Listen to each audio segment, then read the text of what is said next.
collège, on enseigne le savoir-faire.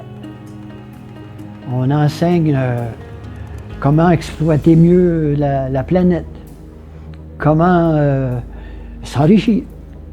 Les écoles de sciences de la gestion sont remplies de candidats, puis de candidates, puis d'élèves. On n'enseigne pas le savoir-être. C'est incroyable hein, que l'humanité, prenez le 20e siècle, là, c'est le siècle le plus prolifique sur le plan du développement des technologies. On va sur la Lune maintenant, on a le nucléaire, on connaît tout, on est devenu quasiment Dieu. On connaît tout. L'être humain dit, moi, je suis intelligent, je suis un animal très raisonnable et très intelligent.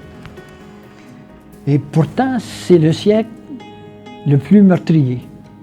2 guerres mondiales, des guerres régionales continuelles, mais ça continue au 21e siècle. C'est un siècle qu'on a appelé le siècle de l'explosion de l'éducation. Mais on est éduqué à quoi? Quand on regarde les résultats, l'humanité n'a pas encore appris. Pourtant, il paraît qu'il est très ancienne.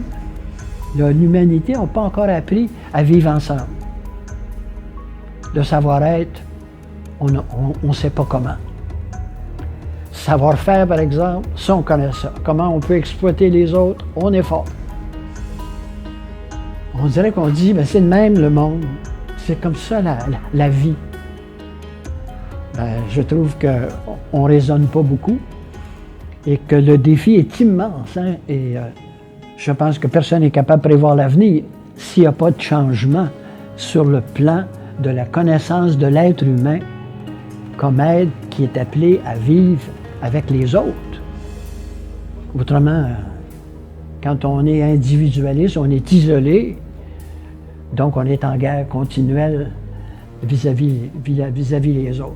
Je ne veux pas être pessimiste, mais quand je regarde les résultats, je me dis, on n'est pas dans la bonne voie. Si on continue dans cette tendance-là, on ne peut pas. On va retourner au temps de l'Antiquité avec des gens extrêmement riches. Aux États-Unis, 1% détient presque 40% de la richesse. On n'est pas loin de l'Antiquité, là.